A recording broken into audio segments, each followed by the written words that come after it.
Bé, doncs com deia, iniciem la segona taula del dia d'avui. Aquesta taula és sobre conservació de la biodiversitat forestal en el context de canvi climàtic. Hem parlat aquest matí bastant sobre com compatibilitzar i fins quin punt la biodiversitat ens ajuda a tenir boscos més resilients.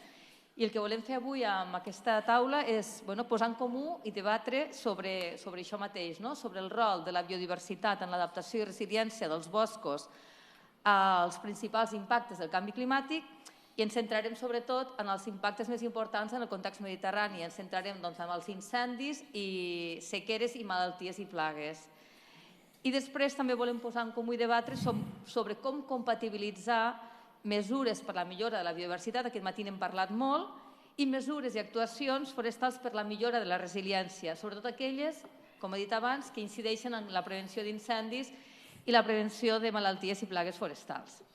Bé, per parlar d'aquest tema, avui ens acompanyen el Paco Cano, ell és director adjunt de transferència del Centre de Ciència i Tecnologia Forestal de Catalunya i té una llarga trajectòria professional dins la Generalitat de Catalunya com a responsable de prevenció d'incendis a la província de Girona, gestor de boscos públics a la comarca de Cerdanya, dinamitzador de la gestió forestal al Pirineu, així com a subdirector general de Biodiversitat. Després també ens acompanya en Jordi Castellví. Ell és sotsinspector de la unitat tècnica GRAF, bombers especialistes en incendis forestals i anàlisis del comportament del foc. Ell ve de la regió d'emergències de Tarragona, dels bombers de la Generalitat de Catalunya. Després tenim el Gabriel Borràs Calvo. Ell és responsable de l'àrea d'adaptació de l'Oficina Catalana de Canvi Climàtic de la Generalitat de Catalunya i, entre altres coses, ha dirigit la redacció de la nova Estratègia Catalana d'Adaptació al Canvi Climàtic i ha estat coordinador tècnic del projecte LIFE MEDAC, també d'adaptació al canvi climàtic. Després tenim el Sergi Errando. El Sergi és investigador del CREAF i de l'Observatori del Patrimoni Natural i la Biodiversitat de Catalunya i treballa en l'impuls de projectes de monitoratge de la biodiversitat a gran escala i a llarg termini. Ja hem parlat avui de la complexitat de monitorejar la biodiversitat, sobretot amb l'objectiu de contribuir al coneixement sobre els canvis en la biodiversitat. És un dels autors, com no, de l'informe de l'estat de la natura a Catalunya del 2020. I finalment tenim en Jonàs Oliva. Ell és professor de la Universitat de Lleida i investigador adscrit al Centre de Ciència i Tecnologia Forestal de Catalunya, i el seu àmbit de treball i de recerca està sobretot centrat en malalties forestals. Bé, la idea per a aquesta taula rodona és ja anar directament a donar la paraula als ponents i als nostres experts. Tenim aproximadament, volem invertir uns 40 minuts amb unes preguntes que ara els hi faré. Els hi faré les 3 preguntes de cop, perquè com tenim poc temps, la idea és que hi respongui amb aquestes 3 preguntes. Amb aquelles que se sentin més còmodes o tinguin més expertesa es poden esplaiar més, poden una mica fer-ho com millor creguin. I després, en una segona part, deixarem els 20 minuts últims per a poder donar pas al públic aquí present i poder continuar debatint, discutint i sobretot incorporar totes les qüestions que hi pugui haver de la sala. Com deia abans, com som molts i el temps és limitat, deixaré uns 6-7 minuts, ja sé que és molt poc temps. Ara, vaig a posar les preguntes. Deixaré uns 6-7 minuts perquè pugueu cadascú esplaiar-vos i donar la vostra opinió i el vostre coneixement, aportacions en relació a aquestes preguntes. Bé, doncs, si us sembla, començaríem, seguiríem una mica aquest ordre del Paco i després el Jordi Castellví anem seguint així. I les preguntes que us plantegem són, primera, quin és el rol de la biodiversitat, ja n'hem parlat aquest matí, en l'adaptació i resiliència dels boscos als principals impactes del canvi climàtic, centrant-nos sobretot en l'estrès hídric, els incendis i malalties i plagues. Com veieu, tenim experts de diferents àmbits, per tant, podrem també saber l'opinió de gent que treballa específicament amb incendis o amb malalties. La segona pregunta, si creieu que revertir l'abandonament de la gestió forestal i de l'aprofitament econòmic dels boscos és un dels reptes per a la conservació i millora de la biodiversitat i adaptació al canvi climàtic. I bé, en la jornada d'avui hem vist diverses estratègies, actuacions per a la conservació de la biodiversitat, i la tercera pregunta que plantegem, si és compatible la conservació i millora de la biodiversitat i més concretament la implementació d'actuacions amb aquest fi, i aquí voldria fer un incís especial en el tema de la generació de la fusta morta, perquè és un dels temes amb més controvèrsia i els temes que potser un dels més delicats, podria dir. Llavors, si pensem que és compatible aquestes actuacions amb les mesures per la prevenció d'incendis i mesures per la millora de la sanitat forestal. Bé, doncs dono la paraula primer a Paco Cano i, com deia abans, sisplau, si ens podem ajustar una miqueta amb aquests 6-7 minuts, doncs molt millor. Vinga, gràcies. Gràcies, Míriam. Esplayar-nos, no podrem esplayar-nos gaire, i menys a aquestes hores. A veure, jo sí que volia, abans de respondre, fer una reflexió d'on partim. I crec que al dematí també ho ha comentat i ha fet èmfasi al Mario, el company del Centre de Ciència i Tecnologia Forestal, que d'on partim és d'unes masses que provenen de l'abandonament i que s'han refet en 100-150 anys, per tant que estem davant de masses relativament joves, relativament poc madures i que a més estan molt monoestratificades, que a més són coetànies i que tenen tota una sèrie de limitacions de partida molt importants. I per altra banda estem parlant, i aquest projecte ha servit per introduir a Catalunya d'una manera molt forta un tipus de silvicultura que ja existeix de fa més d'un segle, la silvicultura naturalística, però aquest projecte ha anat molt bé per introduir-la, a més, de la mà d'aspectes de conservació, com no pot ser d'una altra manera. Però clar, és que estem en dos extrems, amb uns ecosistemes pràcticament abandonats i amb una silvicultura top, amb una silvicultura que sobretot es destaca o se caracteritza per tenir tres processos que sempre han d'estar presents. Hi ha d'haver regeneració sempre. Hi ha d'haver fusta morta i fusta gran, arbres grans. Hi ha d'haver una bona part de l'àrea basimètrica concentrada en arbres de grans dimensions. I a més hi ha d'haver un acompanyament als arbres que estan creixent perquè realment els arbres objectiu, que poden ser objectiu per diferents conceptes, no únicament productius, estiguin acompanyats i tinguin la màxima de capacitat de creixement en aquell ecosistema. Clar, on se produeixen aquests tres processos vitals als nostres boscos? Ens trobem que a Pirineu sí que, per exemple, hi ha algun element de la part dels aspectes de biodiversitat que s'estan incrementant, sortosament, hi ha més fusta morta, hi ha més fusta de dimensió, però no hi ha espai per la regeneració. Són boscos que fa 60, 80, 100 anys que estan relativament tancats, amb el que això suposa que hi ha una capacitat, després ho comentaré. Tenim aquesta situació on no s'està produint una part dels processos que és molt important, que no només la biodiversitat, o ja ho sabem que els aspectes de biodiversitat s'han de mesurar en diferents aspectes, diferents coses, però no parem atenció únicament en un dels aspectes que és important i és rellevant, però que sobretot hem de pensar en el futur d'aquell bosc. Tenim alguna part també de la propietat privada que també està pràcticament deixada i que pateix el mateix problema, o alguna on s'ha intervingut i els darrers anys hem patit el que hem patit, que realment per intervenir un bosc econòmicament era complicat i no sempre s'ha mantingut aquesta part de fusta de dimensions que una de les línies d'aquest tipus de silvicultura també intenta tenir. Per tant, ja dic, estem a les antípodes segurament i serà molt difícil poder introduir aquest tipus de silvicultura com voldríem a tota la gran superfície forestal que té Catalunya. Però ja responent, en quant a lo primer, el paper de la biodiversitat en l'adaptació i resiliència davant del canvi climàtic. Ho hem vist, és que no cal ser amb això un expert, simplement veure com han reaccionat els boscos que són monoespecífics davant de les sequeres o davant de determinades plagues o malalties o inclús davant d'incendis. Pràcticament, clar, el bosc que està monoestratificat li toca començar pràcticament de zero. Això a un bosc on té més biodiversitat, evidentment, està molt més preparat per tots aquests canvis que ens venen a sobre o que ja estan venint a sobre. Després, en la segona pregunta de revertir l'abandonament d'aquests boscos, que és un repte de cara a l'adaptació del canvi climàtic, és obvi, la pregunta també és una mica retòrica, però a veure, de forma natural, clar que aquestes masses van cap a la maduració. El que passa és que necessitaran generacions d'arbres, bastantes generacions, per arribar a fer els seus processos de maduració, per dir-ho d'alguna manera.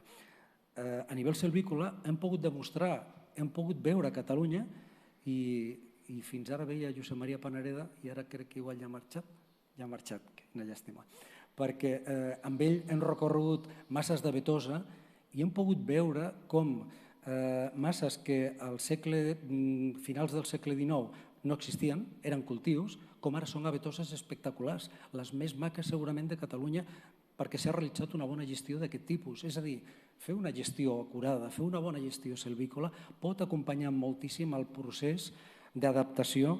Si abans parlaven que moltes de les masses de Pirineu tenen 70, 80 o 100 anys, és evident, aquest matí també s'ha comentat, que si hi ha processos de regeneració entremig, la planta que està sortint jove estarà molt més adaptada que la planta que va néixer fa 80 o 90 anys. Per tant, aquest tipus de silvicultura acompanyada indissociablement de biodiversitat sempre estarà molt més preparada pels canvis que han de venir. I després, per trencar aquests tòpics de si és compatible utilitzar aquest tipus de silvicultura per tots els usos o per totes les necessitats que han de cobrir en la nostra societat. Primer, la silvicultura europea en general és la més avançada per poder compatibilitzar els diferents usos, però especialment aquesta que estem esmentant, que no és la més agronòmica de tallar i plantar, ni la de bosc regular, sinó la que pretén mantenir amb el màxim grau de complexitat aquests ecosistemes i gestionar-los de la manera més propera als seus processos naturals, evidentment, en aquestes masses és on millor se pot compatibilitzar tots els usos que demanem. I en concret, aquests 3 o 4 que a vegades es plantegen com incompatible, tenir uns boscos amb prevenció d'incendis i que tinguin aquest tipus de gestió amb més biodiversitat, jo us puc dir clarament que, sobretot amb el que és la gestió naturalística, les àrees basimètriques, la densitat no és tan elevada com en molts altres boscos i, a més, es concentra, com he dit, en diàmetres grans.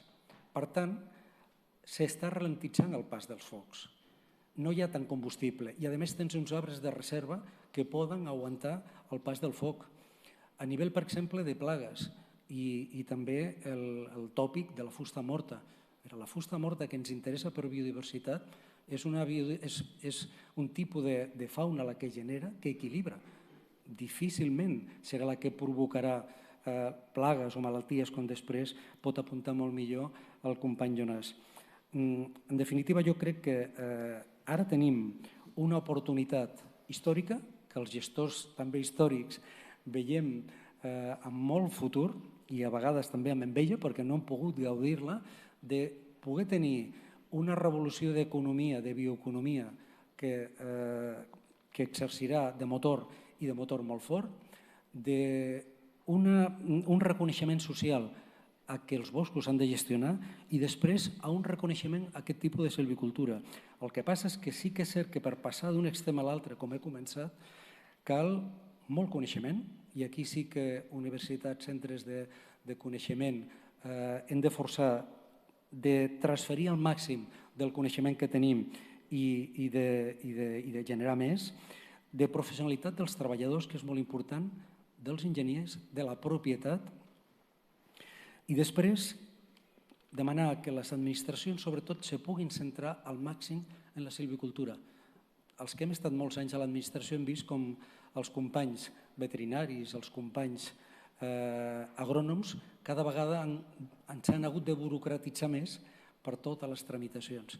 Aquí és molt important posar l'accent, sobretot, en que la silvicultura se porti a bon port. I aquí, dintre també dels viatges que han realitzat de Prosilva, hi ha exemples magnífics com Renània-Palatinado, que en 10 anys aquest lànder va canviar d'una silvicultura a una altra, anant de la mà de la propietat, anant de la mà dels tècnics de l'administració, fent formació, com ara, per exemple, també la Direcció d'Ecosistemes Forestals comença a realitzar en aquest tipus de silvicultura, però decididament perquè el repte és monumental, com deia, passar d'aquest abandonament molt generalitzat del nostre medi forestal a fer una silvicultura top.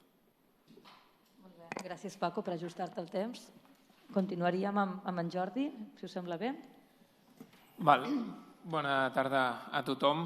Jo em centraré, òbviament, més en temes d'incendis, que és el que hem vingut a parlar en nom de bombers.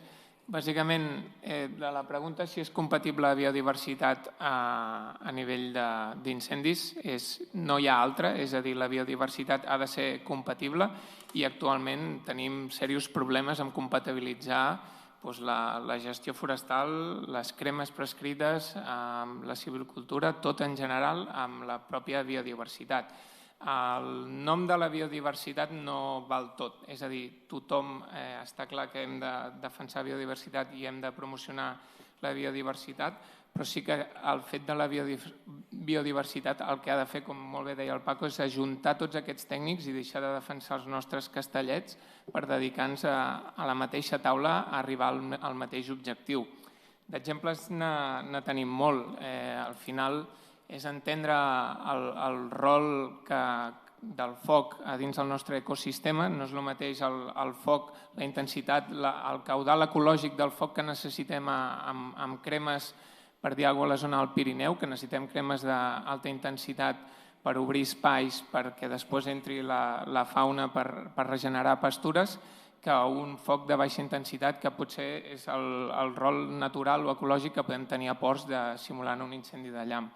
Llavors, les principals importàncies a nivell de la biodiversitat és que bàsicament ens trobem amb traves, aquestes traves administratives, que això no ajuda. El propietari, òbviament, que està intentant tirar endavant projectes es troba actualment amb moltes traves i al final no hi ha cap altra manera de treballar conjuntament, per exemple, en els plans, en els PPPs que està treballant Boscos, de la mà de bombers i biodiversitat, acabar i generant un document on aquell document ens ajudi a que allò ja ha passat l'avaluació d'impacte ambiental. Òbviament, no tot el del document pot anar al final, però sí que hem d'assumir la responsabilitat que implica aquest document.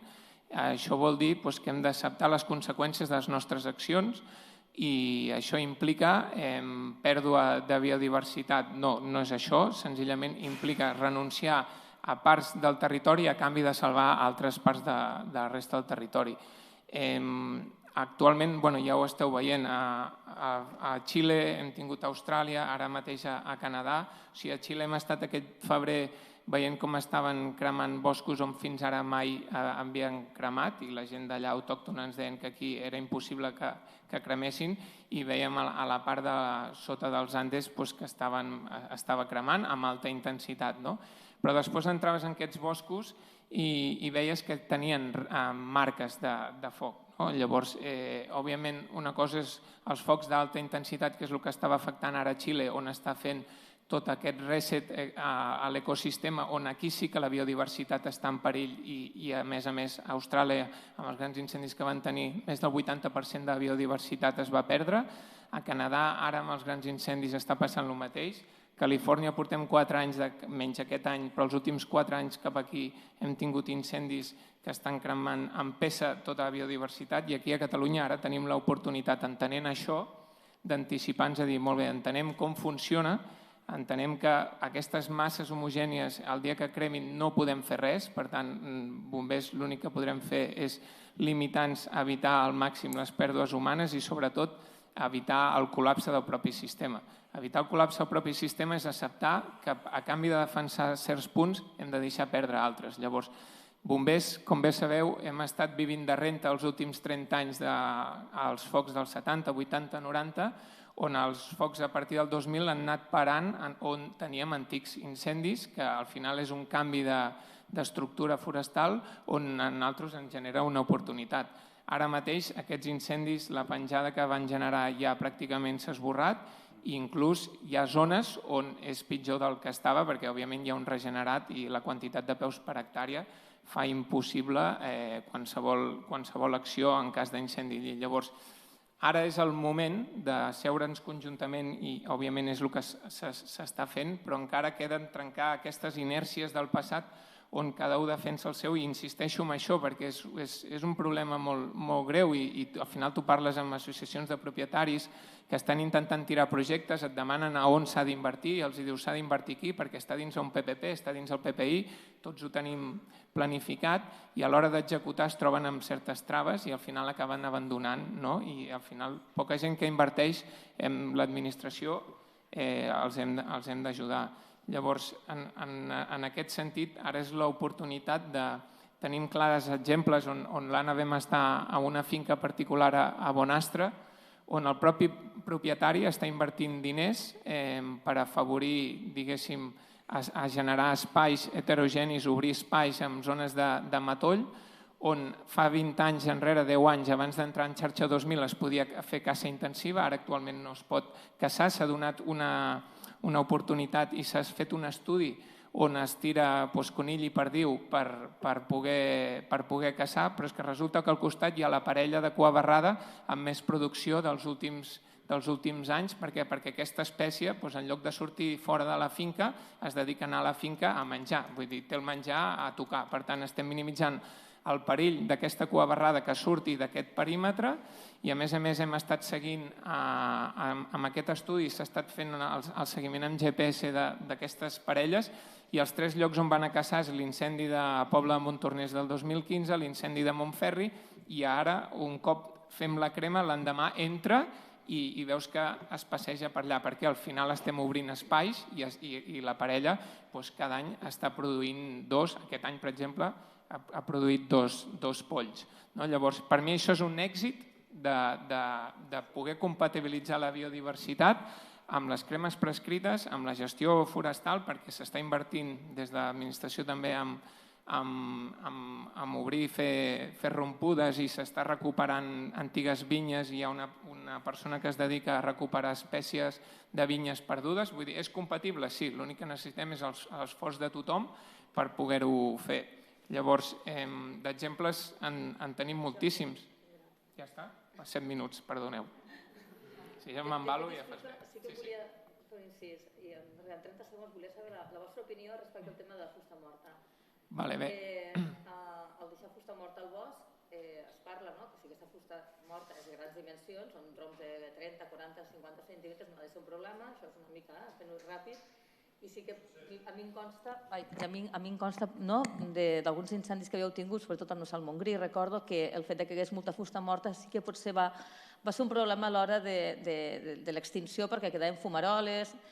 En 30 segons, 40, el tema de fusta morta, la vostra experiència quina és? A veure, si és que en teniu, també. La nostra experiència, òbviament, com menys combustible mort gruixut al bosc, menys retent i menys fumaroles i, sobretot, menys graella. Però, òbviament, nosaltres, si es decideix que es deixi la fusta morta per promocionar o augmentar la biodiversitat no és un problema, l'únic problema que passa és que en el moment que crema, òbviament els horitzons també els afecta perquè van consumint més sol, però és que a la vegada també està afavorint a regenerar aquest sol. Vull dir, llavors nosaltres només rebem la conseqüència d'això, però si això ho acceptem i entenem que ha de ser així i acceptem que durant 2 o 3 setmanes allò estarà fumejant i no és un problema, al contrari, per nosaltres no és cap problema. Doncs moltes gràcies. Continuem amb el Gabriel. Bé, sobre la primera pregunta, de fet, em remeto a l'Estratègia Catalana d'Adaptació al Canvi Climàtic 2021-2030. Els que ens dediquem al canvi climàtic som addictes als acrònims, SCAC 30. Volíem fer SCAC al clima, però hi ha l'Escola del Cinema Audiovisual de Catalunya, que es diu SCAC, i vam afegir una C, SCAC. Bé, doncs l'SCAC 30 enfoca estratègicament l'adaptació al canvi climàtic a Catalunya a partir de 2 premisses irrenunciables. Una primera que és jeràrquica. No hi ha adaptació si no hi ha millora de la biodiversitat. En qualsevol àmbit, també, òbviament, en la silvicultura. En qualsevol àmbit. No hi ha adaptació si no hi ha millora de la biodiversitat. Primera premissa irrenunciable de l'SCAC 30. Segona premissa irrenunciable de l'SCAC 30 a conseqüència d'aquesta primera, que és que hem de tornar a fer gestió del territori. I quan parlem de gestió del territori, en definitiva volem dir gestió del país. Volem dir tornar a recuperar zones agrícoles que han quedat abandonades, tornar a recuperar la pastura extensiva, que algú abans ho ha preguntat, ja li avanço, no és econòmicament rendible, gràcies a un projecte que estem fent amb el CREAF, amb MidMac, sobre adaptació a la muntanya mediterrània al canvi climàtic. Bé, doncs la segona premissa és aquesta. No hi ha adaptació al canvi climàtic a Catalunya, sinó gestió del territori.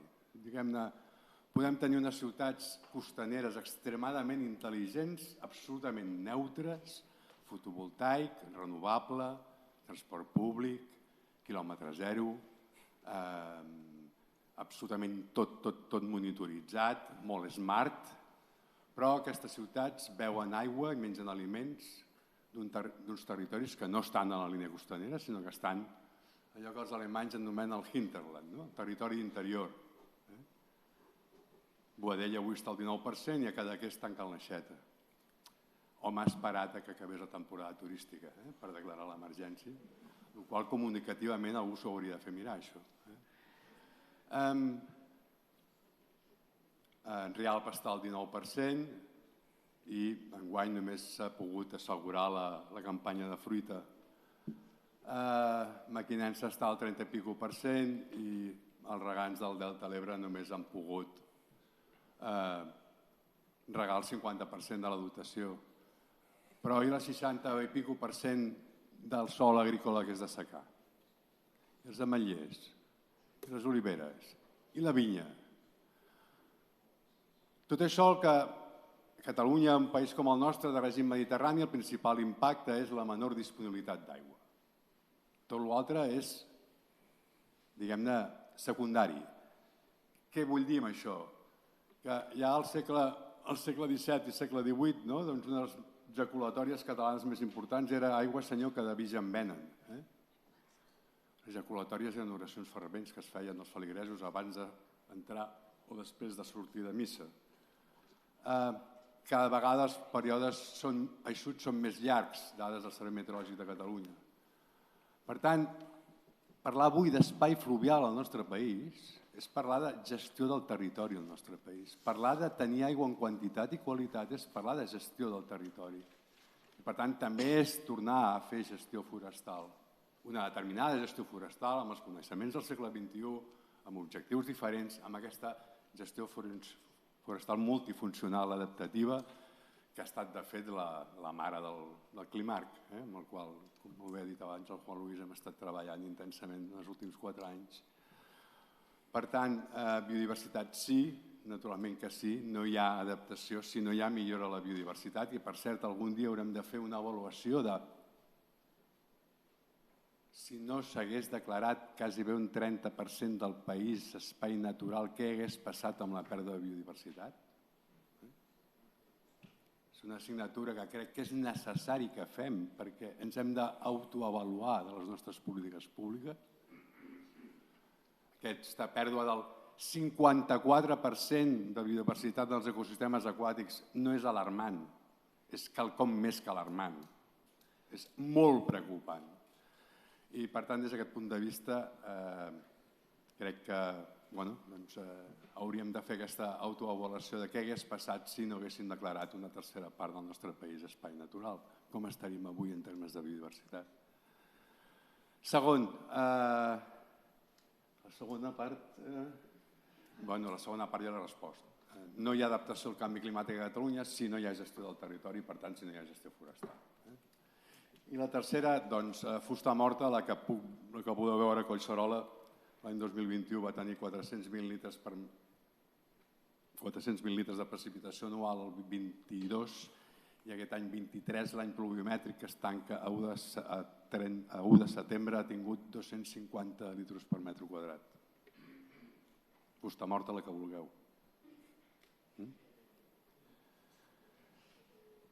També hi ha algun individu o espècimen que gosa rebrotar a ple mes de setembre, avui a Collserola. Però alzines, ginestar absolutament mort, el que vulgueu. Ho dic perquè en relació als boscos madurs i a la capacitat de generació de boscos madurs al nostre país, hem de tenir en compte el règim pluviomètric, hem de tenir en compte la quantitat d'aigua disponible per aquests boscos. Ho dic perquè fa poc he estat fent el camí vora Ter, des d'Ull de Ter fins a Manlleu, 85 quilòmetres a peu, aquests 4 dies que va ser la Diada Nacional de Catalunya. I hi ha alguns rodals, per exemple, de Pi Roig a Montesquiu, que diguem-ne ja definitivament podem dir que ja està perdut. I hi ha algun rodal de Fageda entre el tram just entre Ripoll i Sant Quirze, al marge dret del Ter, que segurament està força tocat. Ho dic perquè aquesta imatge de boscos madurs, una fotografia que he vist aquest matí en una diapositiva de com ha de ser un bosc madur, el 80% del territori del nostre país dubto molt que amb els règims pluviomètrics que estem tenint els darrers anys, els que tindrem segurament a futur, puguem tenir aquestes fotografies. Vull dir que siguem conscients del país on som i siguem conscients d'una realitat climàtica que no fa sinó cada vegada accelerar-se més, com abans deia en Jordi, que el cúmul d'anècdotes climàtiques estan començant a normalitzar-se d'una manera com bastant bèstia. Gràcies, Gabriel, i gràcies per aquesta reflexió que has fet. Jo trobo que molt interessant la nostra capacitat de tenir aquests boscos madurs en el context climàtic del Mediterrani. Bé, doncs continuaríem amb el Sergi. Gràcies. A veure, la biodiversitat com a element protector del canvi. Aquesta, de fet, és la clau de la biodiversitat. Si tots no som iguals en aquesta sala és precisament per això. L'evolució el que ens ha portat és que siguem diferents, que hi hagi moltes espècies, i això precisament és el que fa que el sistema estigui preanticipat al canvi i alguns puguin tirar endavant quan les condicions es posen difícils. Això és la definició, gairebé podríem dir, o un plantejament del que és la biodiversitat. Per tant, des d'aquest punt de vista general i una mica ecoevolutiu, podríem dir que la diversitat és essencial, absolutament essencial pel que vindrà.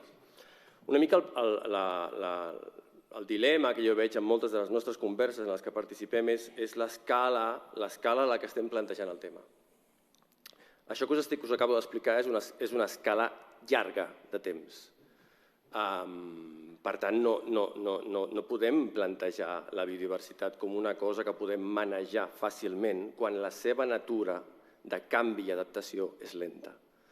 Podem fer coses, i avui estic encantat de tot el que he sentit en aquest sentit de fer coses, però hem de ser conscients de les limitacions temporals que comporta. I més en aquest món accelerat que veiem. Més en aquest món que ens estava comentant el Gabriel, que jo penso que és absolutament clau, tenir present l'acceleració de diversos elements de canvi global, parlat del canvi climàtic, jo crec que val la pena que ens centrem aquí, que ens estan marcant molt i que tenen un pes en aquests processos de canvi de la biodiversitat que de per si s'estan produint de forma fins i tot independent del que nosaltres puguem arribar a gestionar. Això ho hem de tenir molt present en tot aquest debat. Potser, i ara no vull passar-me d'això, però potser hem de pensar més en màquies que en boscos, segons on. És que el procés està sent bastant ràpid. Per tant, màquies en aquest sentit que ja s'està produint canvis, ja estem veient ja amb reemplaçaments o inicis de reemplaçament, sembla que espècies més xeròfites tenen més oportunitats que altres, tenim uns riscos d'incendis que ens comentava el company del Graf que són molt evidents. Per tant, hi ha tota una sèrie de factors que ens fan parlar d'un canvi en el qual la biodiversitat ja hi està treballant. I nosaltres, com a part d'ella, també estem fent coses com les que comentem avui. Feta aquesta reflexió de tipus temporal, el que és important que veiem és que la nostra política, ideologia, manera de veure el món canvia molt més de pressa fins i tot que aquests canvis que estem dient que tenen lloc a escala natural. I per tant, m'ha agradat molt la intervenció del Joan abans, del Joan Rovira, quan comentava l'element patrimonial, el fet que és dels elements, si no l'element, corregeix-me, més valorat per part de la propietat. O sigui, el fet que jo vull que això que he rebut amb herència, això té molt a veure amb la paraula patrimoni, pugui continuar, que no es perdi. I aquest element transcendeix bastant, fins i tot diria, el que seria aquest esdevenir de la política i de la ideologia, i és particularment important i rellevant en aquest context que us comento, que és que la natura anirà canviant, adaptant-se en la mesura que pugui, i com la puguem ajudar a aquests canvis que s'aniran produint i aniran mantenint un patrimoni que potser no serà igual que el que vam rebre, però serà alguna cosa. L'altre element essencial que volia comentar és la dimensió espacial, no temporal ara, sinó espacial. És evident que tot el que estem parlant té molt a veure amb una dimensió espacial en la qual la pèrdua de la biodiversitat és molt diferencial, depenent dels llocs. Ja hem vist, abans sortien les gràfiques de l'estat de la natura, on precisament en els ambients forestals aquesta pèrdua de biodiversitat a Catalunya és molt menor que en els ambients aquàtics, que comentava ara en Gabriel, i que en els ambients agrícoles. Per tant, estem parlant de la part positiva de la pel·lícula. En els darrers 20 anys, clarament, estem a la part positiva. I això ho hem de posar en valor. Però canviem d'escala. A escala mundial, el que està passant amb la biodiversitat és que és d'una dimensió astronòmica comparat amb el que tenim al davant. Això ho diuen tots els indicadors. Els indicadors es mostren que la pèrdua de biodiversitat associada a la nostra activitat, en un moment comentava el Marc, parlava del comerç mundial, això té un impacte tan gran que em fa pensar si moltes de les accions que hauríem de prendre nosaltres aquí, en els nostres boscos i en altres, no hauríem de pensar més en la biodiversitat d'allà que en la d'aquí, perquè és allà on s'està jugant gran part de la partida que tenim al davant. Fet aquestes reflexions de tipus, si voleu, una mica teòric, és evident que sí que hi ha molt de joc. Hi ha molt de joc i hi ha molt de joc per intentar acostar-se a aquests processos, d'una banda, d'incrementar biodiversitat amb les eines que ens heu explicat avui aquí, i de fer-ho de tal manera que aquesta línia estigui en consonància amb allò que veiem que ens ve a sobre. Parlem del canvi climàtic, és evident. I, per tant, parlar de paisatges el més resilients possibles als grans incendis forestals, parlar, per tant, d'un tema d'escala molt gran, parlar d'espècies resistents al foc o més resistents a la sequera. Tot això ens vindrà segur, com més bé ho acompanyem millor. Respecte al material del bosc, penso que el fet de deixar llenyes al bosc, crec que ja s'ha anat comentant per part dels companys, sembla bastant evident que el fet de deixar troncs d'una certa dimensió al bosc és bàsicament positiu i no és un gran element de preocupació en el tema d'incendis, amb l'apunt de les soques que poden quedar, que ens comentava el company, i que necessiten un manteniment particular o una atenció particular, però és evident que produeix molts més efectes positius en termes d'humitat, del sòl, de regeneració del sòl, en particular si no hi ha incendis. Per mi un element de debat molt important no és aquest, sinó el que passa amb la resta, amb les llenyes petites. Les llenyes petites són un element particularment delicat per moltes raons. És un element que, pel que avui crec que he après aquí, no és l'element essencial que ens aporti biodiversitat. És l'element de rebuig, podríem dir, des del punt de vista forestal, de vegades, i no he vist encara propostes en aquest sentit, i m'ha fet pensar en el carboneig d'abans, també com a element de retenció de carboni, que són aspectes que no s'han tractat i que crec que val la pena. Per últim, remarcar aquest context general en el que vivim. És a dir, estem parlant d'uns problemes econòmics associats a la gestió forestal, estem parlant d'uns incentius públics, etcètera, que no és més que el reflexe de la societat en què vivim, on tenim energia molt barata, on el que estem fent és agafar la biodiversitat dels darrers milions d'anys i menjar-nos-la en poc temps, amb els problemes climàtics, entre altres, que són evidents. Per tant, segurament, vulguem o no, en algun moment ens donarem compte que no és la biodiversitat dels darrers milions d'anys, sinó l'actual, la que hem de cuidar per tirar endavant. I, per tant, el camí de projectes com els que hem vist avui és més que benvingut perquè apunta clarament en aquesta direcció, que és inevitable que arribarà. Gràcies, Sergi. Donem el pas al Jonàs. Gràcies. Jo és que l'últim i, òbviament, molts dels comentaris dels companys estic d'acord.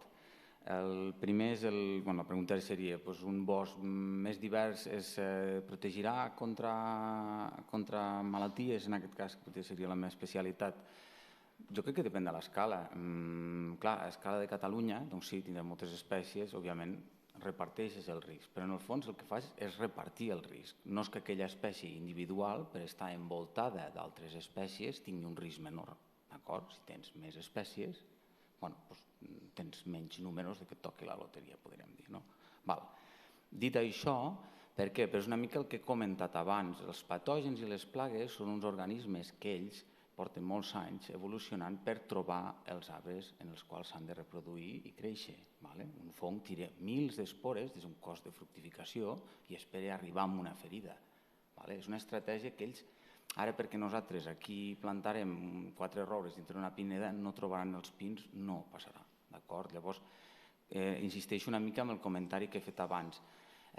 La diversitat només ens protegirà algunes espècies en el moment en què estiguem parlant de patògens o plagues molt específics i que tinguin moltes dificultats a dispersar-se. Què vol dir això? Que es dispersen per dintre del sòl, per exemple, per contactes entre les arrels, llavors sí que podem protegir alguna espècie. Per què ho dic això? Perquè, per exemple, jo, si he de pensar en les principals malalties forestals de Catalunya, jo per exemple diria que la principal i més preocupant és la banda roja del pi, i això està afectant a la pinassa i al pi roig, i està afectant a la pinassa i al pi roig de mitja Catalunya. I allí hi ha basses mixtes, masses assonant, masses amb obaga, hi ha tota la diversitat i no he tingut cap problema aquesta malaltia en expandir-se. De fet, si mirem, estan més malalts els pins autòctons que els pins exòtics, perquè en pi radiata pràcticament no n'hi ha de banda roja. Llavors, jo crec que també agafar aquestes receptes tan generals i dir-li, una mica el que comentava el Joan també, dir-li a un propietari forestal, no, escolti, vostè diversifiqui que se li protegirà el bosc, jo crec que s'ha de ser una mica curós amb aquest tema, perquè jo, com a patòleg, no ho recomanaria. Jo crec que hi ha altres maneres de reduir l'impacte d'una malaltia, per exemple, modificant les condicions, aquella massa, fer-la menys procliu a que tingui lloc la infecció. Podem gestionar de moltes maneres, així en general, però potser la diversitat no seria la meva primera aposta. Penseu en el xancre del castanyer, és igual, l'eruga del boix, fins a quin punt la diversitat ha aturat l'expansió d'aquesta plaga. És que realment les evidències jo crec que les tenim a davant. Llavors, això no vol dir que no s'hagi de promoure la biodiversitat. Jo m'agrada molt la natura i jo crec que la biodiversitat en si és un objectiu en si, però no cal justificar la biodiversitat per protegir-nos contra malalties. Aquesta seria potser la meva resposta a la primera pregunta. La segona, jo aquí contesto com a forestal, amb la qual cosa el nivell d'expertesa baixa una mica. Jo crec que la clau, creieu que revertir l'abandonament, som capaços de revertir l'abandonament? Jo crec que aquest és com ho farem, això. Jo, pel que he vist de la presentació del Joan, jo crec que hi ha molt marge. Està augmentant el volum de fusta, hi ha molt creixement i es talla molt poc. Molt, molt poc a Catalunya. Però molt, molt, molt, molt poc. Jo crec que s'ha de fer alguna cosa, perquè al final de fusta en consumim i ve d'algun lloc aquesta fusta. Doncs s'ha de mirar què fan en aquests llocs i per què ho fan millor que nosaltres. Jo és la meva reflexió. I per últim hi ha el tema de la fusta morta. Jo també vaig una mica en línia amb el que han apuntat alguns dels companys. Hem de matar arbres a Catalunya? Perquè jo realment, quan vaig pel bosc, jo veig molts arbres morts, especialment aquest any. Aquest any te dones un tomb per Catalunya. Osona, el Solsonès, el Pirineu, la Vall d'Aran... Home, jo crec que una cosa no falta, que són arbres morts. Llavors, una altra cosa que m'ha sorprès una mica, no ha sigut part del projecte, és una mica quin tipus de dinàmica estem intentant replicar. Perquè a mi em dóna la sensació que estem intentant replicar una dinàmica d'una mortalitat com a forats al bosc. Però aquesta és la dinàmica forestal dels boscos mediterranis? Jo no ho sé, la veritat, això ho hauríem de plantejar-nos, no? O sigui, realment té sentit matar arbres individuals en un bosc d'alzina i pi? No ho sé. Jo crec que té molt sentit fer això, per exemple, en boscos pirinencs, no? Com una fageda, una vetosa, els boscos de pi negre. Allí sí, però és que allí no cal que ho fem, ja ho estan fent els patògens. Tu vas a la Mata de València, vas al Parc Nacional i veureu que, si no veieu, un dia us acompanyo i us ensenyo boscos, llocs on, per exemple, fongs d'arrel estan ja creant forats, perquè fa molts anys que no es talla. I estan creant forats de mortalitat i estan passant precisament aquestes coses que vosaltres ensenyeu als dibuixos. Hi ha una mortalitat progressiva, s'estan obrint, està canviant la vegetació, està regenerant-se el bosc i ho estan fent els patògens amb una escala petita. Però jo crec que aquest tipus de dinàmiques és d'un tipus de bosc molt particular. Llavors, no sé, potser utilitzar aquest tipus de la fusta morta en altres ambients, no sé. A part, jo crec que és el que comentava un company, en el context de canvi climàtic i sequeres que tenim, jo crec que de fusta morta, és que jo en veig molta, no sé, me sembla. És que no crec que ens haguem de gastar els calés en anar a matar arbres i el trauma amb el propietari de que escolti li mataré aquest roure que li va deixar, se'l va plantar el seu avi, no, és que ja està passant. D'acord? Jo una cosa que sí que crec que té un petit risc, que és bastant menor, és el tema una mica que he comentat. Vosaltres quan mateu arbres artificialment, aquell arbre no està preparat per morir-se. I de fet, has comentat que hi ha un cert grau de supervivència. Jo crec que deixar aquests arbres debilitats dins del bosc, això sí que té un perill, perquè aquests arbres poden atreure plagues d'alguna manera i que es puguin reproduir i sí que generar un petit rocle de mortalitat. Però jo crec que hem de ser molt crítics, perquè totes aquestes actuacions és que valen molts calés. Valen molts calés i costen molt. I una mica el que comentava el company, hi ha un sector per absorbir tot aquest tipus de feina. No sé, jo crec que costa trobar rematants perquè vagin a tallar fusta al Pirineu, no dic perquè vagin a fer feines d'aquest tipus. No sé, jo crec que, com he comentat, i després un altre comentari, una mica el que he vist, fongs d'aquestos de pudrició que us apareixen després a l'hora de matar artificialment arbres, ja hi eren aquests fongs. Realment vosaltres el que esteu veient, quan veiem el cos de fructificació d'un fong, estem veient com la flor d'una planta, ja hi era el fong a dintre. Estava esperant que aquell arbre es morís i sortiria. Amb la qual cosa, realment, no estem canviant la diversitat de fongs. Fem que aquest fong fructifiqui. Però llavors, algunes mesures d'aquestes, especialment amb microorganismes, jo crec que poden ser també un pelet enganyoses. Només era aquest tipus de reflexió. Però bé, agrair-vos això i felicitats pel projecte. Moltes gràcies. Felicitar-vos a tots perquè us heu ajustat molt bé al temps, tots. Bé, ara obrirem a la sala una ronda de preguntes. Tenim uns 15 minuts abans de fer la clausura i bé, us animo tots a que participeu. Tenim el Jordi Camprodon, el Jordi Vayreda. De moment em quedo 4, 5. Sí. Teniu sempre... Vinga, Jordi, primer.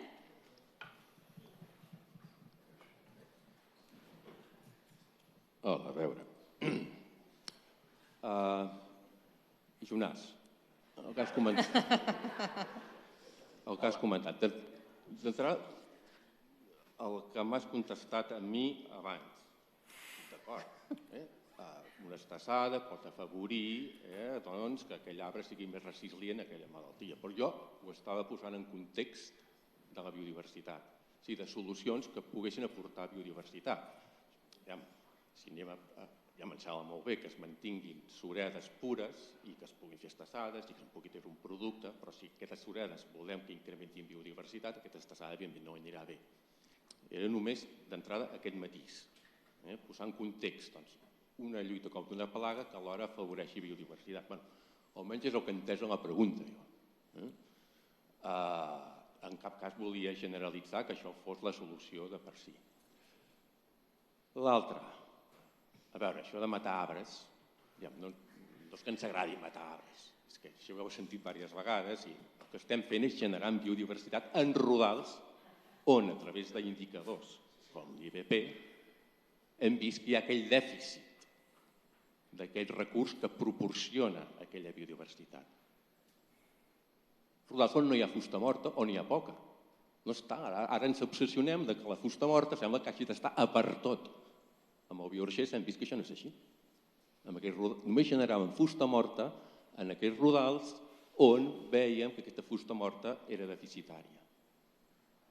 I per què dèiem que era deficitària? Perquè teníem altres rodals de referència on veiem que aquella fusta morta amb aquella mateixa estructura s'està generant.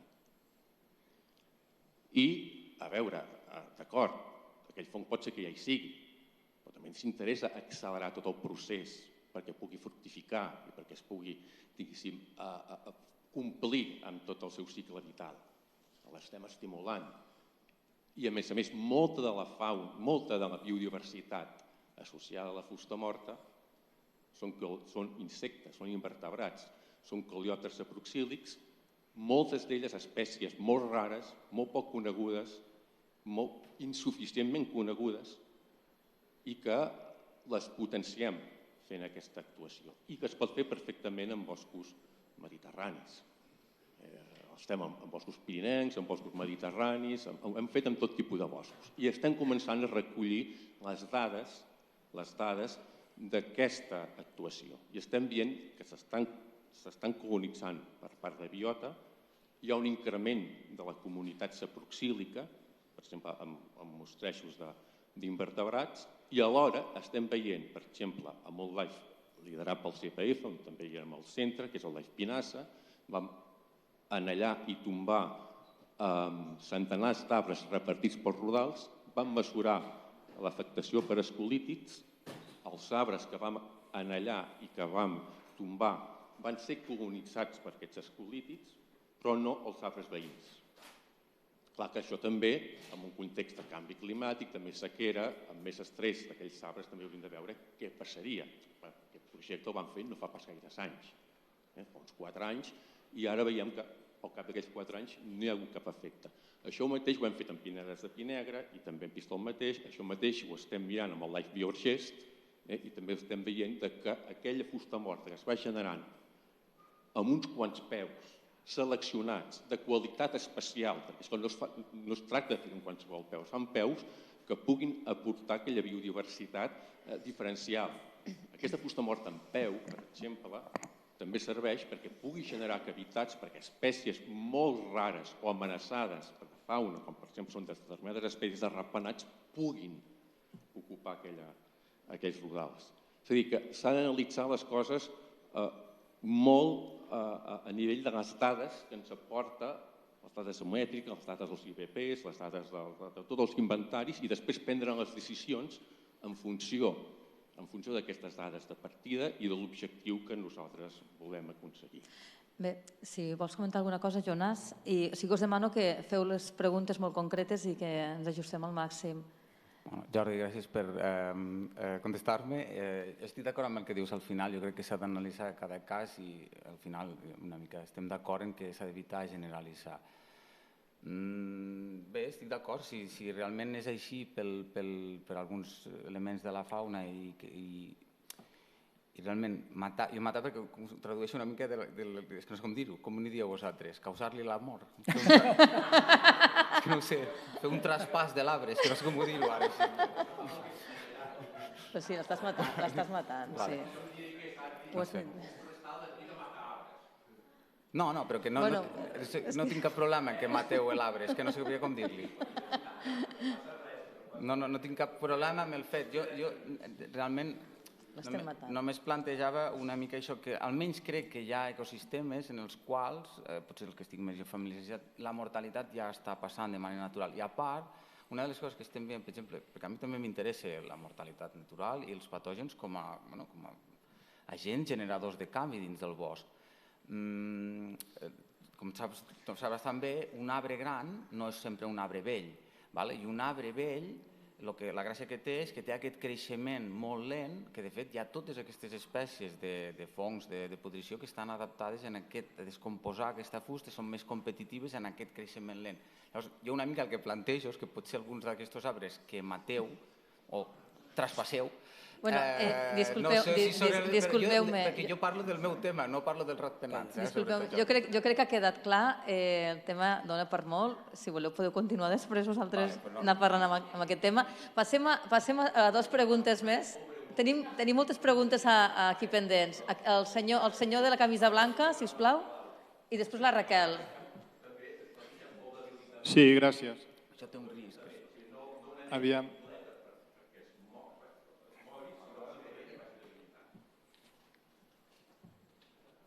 Sí? Sí.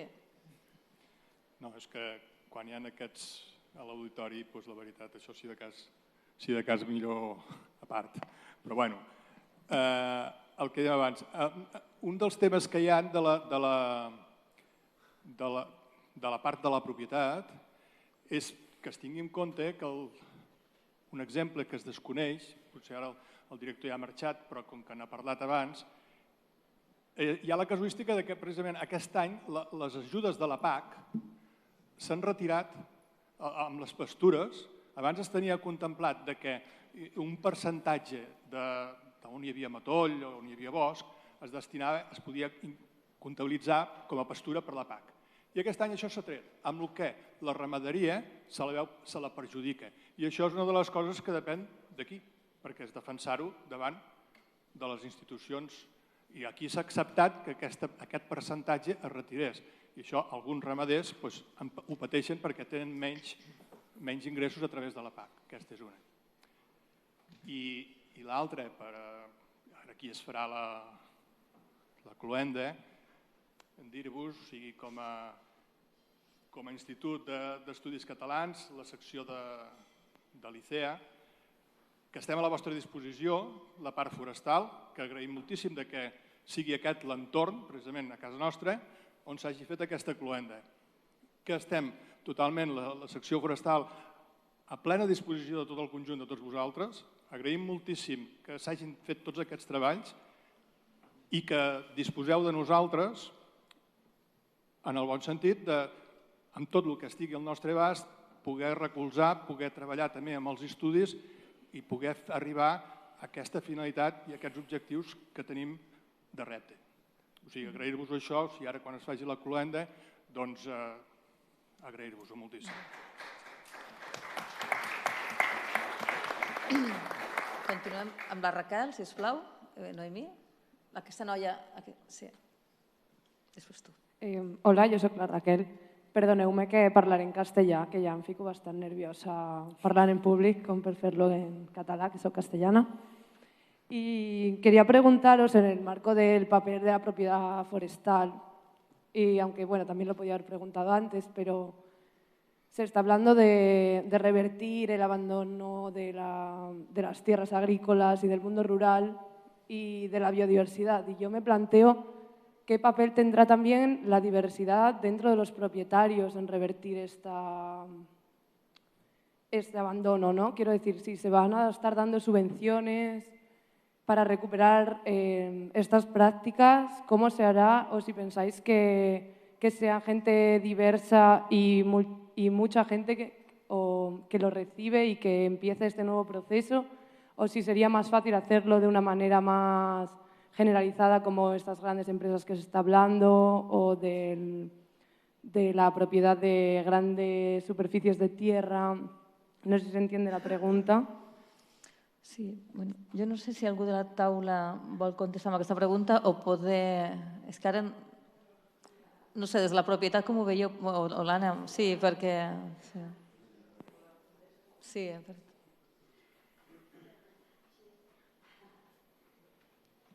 Bé, per al·lusions, el que passa és que és difícil. Jo crec que a nivell de Departament d'Acció Climàtica estem treballant molt per revertir aquest abandonament de terres, per potenciar al màxim el mosaic forestal. Fa poc s'ha anunciat el Banc de Terres, que és una iniciativa molt potent de totes aquelles terres que estiguin abandonades, que puguin entrar a un banc de terres i que la gent hi pugui accedir. Per tant, jo crec que és un gran pas. I també comentava l'Avian que dintre la pròpia línia d'ajuts forestals hi ha ajuts a recuperació de zones devasades i espais oberts. I també a la mateixa Direcció General amb temes de pastura, recuperació de pastures, manteniment de punts estratègics. Jo crec que és una mica la suma de tot, no? I a vegades se'ns escapa de la parcel·la forestal, sinó que hem d'anar a la parcel·la agrícola, al consum d'aliments i anar molt més enllà. Gràcies. Espero haver contestat la pregunta. Anna, tenies una pregunta, si vols aprofitar? Bueno, jo no sé si no és per generar més debat, però sí que he trobat molt interessant la reflexió que feia el Jonàs, perquè jo sí que havia sentit i llegit més d'una vegada que el fet de tenir més diversitat d'espècies forestals era com vacunar aquell terreny per les plagues i les malalties. Jo volia demanar si podies aprofunditzar una mica més. Entenc que parlaves sobretot de malalties, si en plagues també, però entenc la reflexió que fas que és molt coherent. L'única cosa que potser no havíem entès bé no és que no arribin les plagues als pins, sinó que si es moren aquests pins ens quedaran altres espècies, que és molt diferent això, però potser llavors sí que hem de dir que no és que sigui una vacuna perquè no el salves, sinó que tens més cartes. Sí, però això precisament és un problema, perquè, per exemple, un dels hàbitats prioritaris que tenim a Catalunya és les pinedes de pinassa submediterrànies, no? Estan totes afectades de banda roja. Es van morint els pins i surt el roure. Tenim un bosc, sí, hem perdut un hàbitat. M'explico? Clar, llavors hi ha llocs que, per exemple, a les pinedes de pi negre tampoc hi ha una espècie que substitueixi. Quina diversitat generaràs allà? Llavors, jo crec que són fórmules que funcionen, però hi ha casos que no, i no es pot generalitzar d'alguna manera. I això estem parlant, imagina, un propietari. El senyor, perquè està on està, té dues espècies, si en perd una, potser perd la que econòmicament és més important. Imagino que el Jordi vol continuar amb el tema de les malalties, però siguem sintètics i deixarem passar un parell de preguntes més, a veure si pot ser d'altres temes. Ja s'ha tractat, la meva pregunta anava justament una mica amb el que deia l'Anna. I simplement per afegir algun altre matís, la teva intervenció ha sigut polèmica, Jonàs? Ja ho has vist. Ha generat molt de debat. És el tema, quan parlem de la fusta morta, que dius que se n'està generant molta, les dades dels inventaris ho hem mostrat avui, l'has mostrat tu justament, que hi ha molta més fusta morta.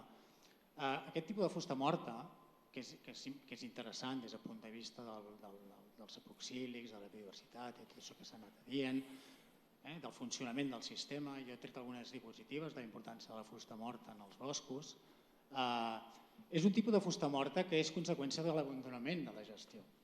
I estem parlant justament d'un tipus de fusta morta que és dels arbres que estan debilitats, que no treuen el cap i s'acaben morint, etc.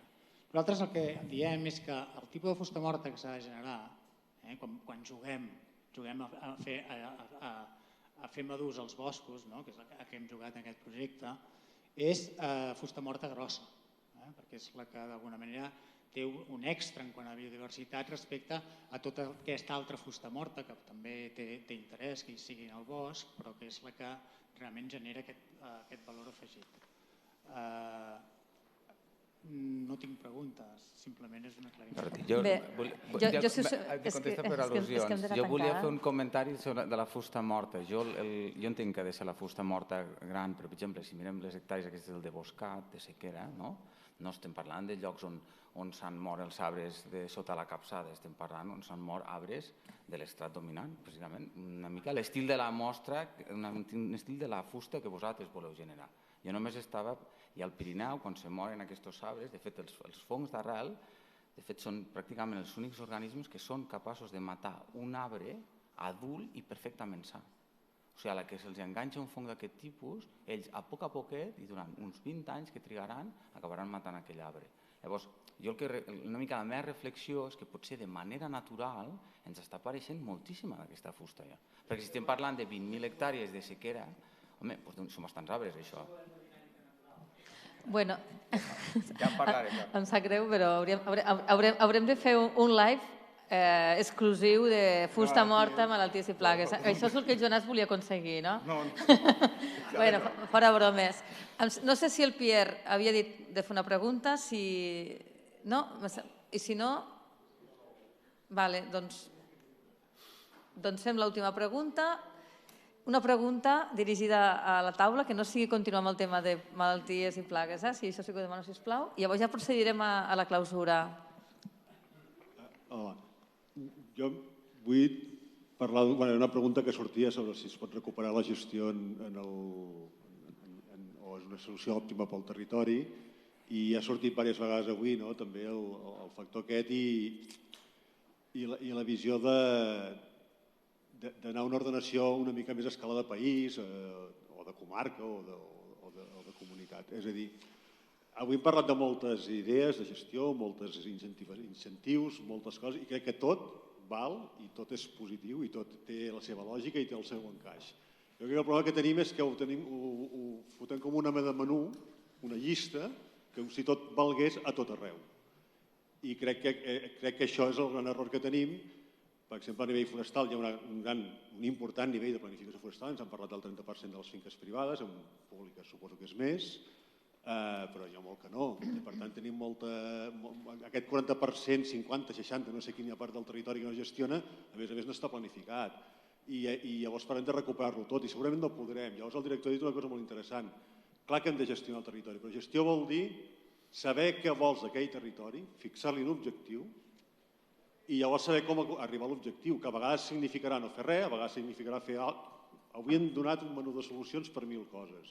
Llavors crec que aquest nivell de planificació a escala de país, ara s'està engegant el Pla General de Política Forestal, les directives europees de biodiversitat ens fan una certa revisió sobre el tema dels espais protegits, a nivell de vegueria, a nivell etc. Crec que és fonamental perquè si no una mica podem tenir moltes eines, moltes idees, podem posar-les en pràctica, però anem a pals de sec i no serem efectius ni en la seva execució ni en la inversió pública que suposen.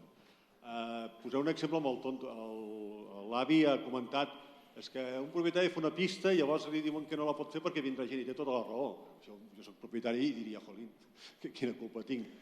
Però la primera pregunta és si aquella pista feia falta o no feia falta a escala de finca segur, si no el propietari no l'hagués proposat, però a una escala més global de comarca, de país, de vegueria. I crec que hi ha preguntes que s'han de respondre des de més amunt. Tots aquests plans territorials, sectorials, etc., s'han de fer de forma participada, a les escales que es poden, quan sigui molt general, serà a partir de col·lectius que pleguin a altres col·lectius i quan se vagi a escala de finca intervindrà el propietari i el veí, diguéssim.